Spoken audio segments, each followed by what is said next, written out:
प्रस्तुत करने के लिए कहा गया तो वहां पे बैठे हुए कुछ ठेकेदार लोगों ने, और उन ठेकेदार लोगों ने ही ये प्रोग्राम करवाया था।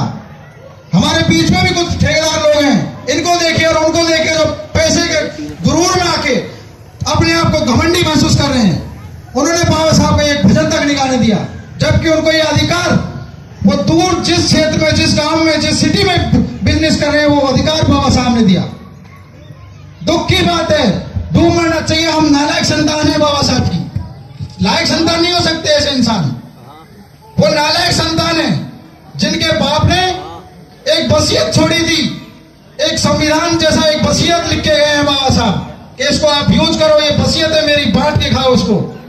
लेकिन हम नालायक संतान बाबा साहब की वसीयत को तो यूज कर रहे हैं, जूझते हैं। एक गरीब आदमी का बच्चा पढ़ लिख के आगे बढ़ता है, क्या वो गलत काम है क्या?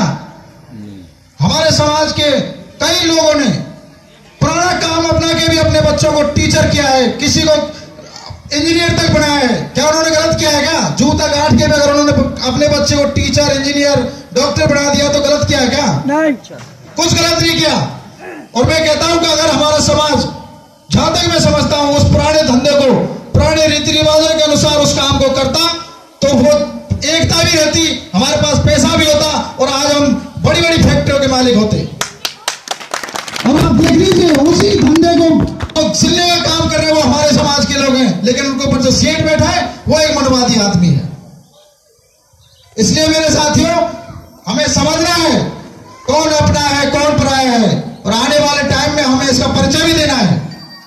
सुन के घर में बैठना नहीं है, ये परिचय भी देना है कि कौन है हमारा अपना, जो हमें आगे बढ़ाने का काम करता है।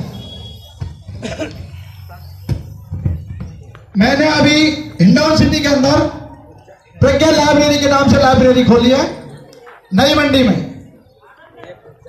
और हमारे समाज का एक कॉलेज भी है, एक फर्नीचर की दुकान भी खुली है।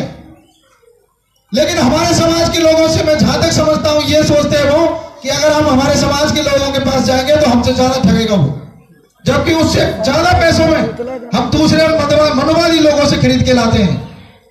अगर हम 2 रुपए ज्यादा भी किसी को दे देंगे अपने आदमी को तो गलत करेंगे क्या? नहीं। अपने समाज में पैसा जा रहा है, कोई फर्क नहीं पड़ेगा, लेकिन हमारे प्रति जो आघात हो रहा है वो मनवादी लोग करते हैं हमारे पैसे को यूज करके। हम ही उनको आगे बढ़ा रहे हैं। हमें प्रण लेना होगा, ज्यादा से ज्यादा हम अपने समाज के लोगों से मिलजुल के रहें। अगर आपको याद है, अगर आप जानते हो अपने समाज की दुकानें हैं तो वहां से ज्यादा परचेज करें। मैं प्रचार नहीं कर रहा हूं, कह रहा हूं कि अगर हम अपने आदमी को सपोर्ट करेंगे वो आगे बढ़ेगा, और कुछ न कुछ हमें हेल्प के रूप में हमें उससे कुछ रिटर्न मिलेगा उसका। लेकिन हमारे लोग सोए हुए हैं, समझते हैं यार हमारा आदमी हमारी ज्यादा जेब काटता है, लेकिन ऐसा कुछ नहीं है मेरे साथियों। हम ये सोच हमारी गंदी है। मैं कई बार जहां मुझे अगर मेरे समाज का आदमी मिलता है, मैं 100% कोशिश करता हूं कि अगर वो, मैं भाव पहली बार तो पूछता नहीं हूं मेरे समाज के आदमी से, और उसी से कोशिश करता हूं कि मैं ज्यादा से ज्यादा मेरे समाज के आदमी से परचेज करूं, जो भी जरूरत है मैं अपने समाज के पास जाके खरीदूं, और हमें भी ये करना चाहिए। दूसरी बात, हम जुआ, सट्टा, दारू, मीट, ऐसी कुरीतियों में ढोंग, जिन्हें मंदिरों में जा जाके गाड़ी करके ले जाते हैं, फिजूल खर्ची करते हैं, मंदिरों में चढ़ावा चढ़ाते हैं, बड़े बड़े प्रोग्राम करवाते हैं हरि कीर्तन टाइप के, इनमें कितना खर्चा होता है? बहुत खर्चा होता है। मैं आपसे एक निवेदन करूंगा कि जितना आप इस दारू, मीट, इन ढोंगों के ऊपर खर्चा करते हो, उतना सा ही खर्च सिर्फ बाबा साहब के मिशन के ऊपर कर दो, हम पक्का आगे बढ़ेंगे, हम संगठित होंगे, ये मैं वादा करता हूं आपसे। भीम आर्मी के संगठन की बात, क्या जरूरत पड़ती है आर्मी की? परसों में टीवी देख रहा था, डिबेट चल रही थी, उसमें पूछा गया क्या इन आर्मी जो सामाजिक आर्मी बन रही है इनकी जरूरत है? वाकई में क्या जरूरत है इस आर्मियों की? तो एक आदमी ने बहुत अच्छा जवाब दिया, जरूरत है ऐसी आर्मी की। उस समाज को बहुत जरूरत है जो सोया पड़ा है, बरसों से सोया हुआ है, और उसको पता है हम इस देश के शासक हैं, हम मूल्यवासी हैं। उस समाज को बहुत जरूरत है ऐसी आर्मी की, जिससे वो समाज आगे बढ़ सके, उस समाज को हम जगा सके।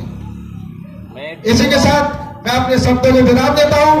मेरे साथियों, मेरे साथ बोलिए, जय जय जय जय जय भीम, जय भीम, जय भीम, जय जय जय जय जय भीम, जय भीम, जय भीम, जय भीम, नमो बुद्धाय। आज हमारे लिए ये एक सतयुग है। क्यों सतयुग है? आज हमारे लिए सब चीज का अधिकार है, शिक्षा का अधिकार है, कपड़े पहनने का अधिकार है, खेती बाड़ी करने का अधिकार है। आज हमारे पास गाड़ियां हैं, सब तरह का बैंक बैलेंस है। तो इसलिए मैं आपसे आग्रह करता हूं कि आज हमारा सतयुग है। आज मरुवादी लोगों के लिए वो कलयुग है।